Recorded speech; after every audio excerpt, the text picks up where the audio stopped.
tu sais pourquoi on en parle? Parce que justement, sur la toile, beaucoup de choses se disent. T'es pas sans savoir que t'es un artiste qui dit vie artiste.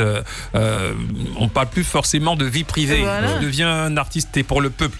Donc, on se permet de mettre à nu ce qu'on voit sur les réseaux. T'as un titre numéro uno qui est sorti il y a 4 jours seulement. Et sur la toile, les gens disent que t'as écrit pour l'autre. Tu vois ce que je veux dire. Dans Zénab. Les gens aiment dire beaucoup de choses. Après, moi, je pense avec humour. Hein. Franchement, moi, je vois ce qu'ils disent et tout.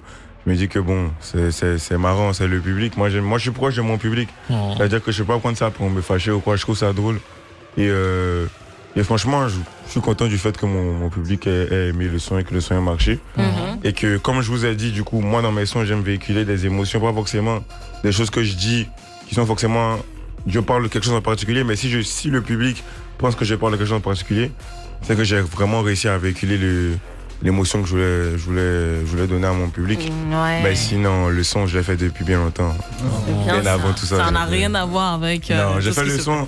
Là, on est quoi? On est en juin. Ouais. J'ai fait le son en février, je pense, un truc comme ça.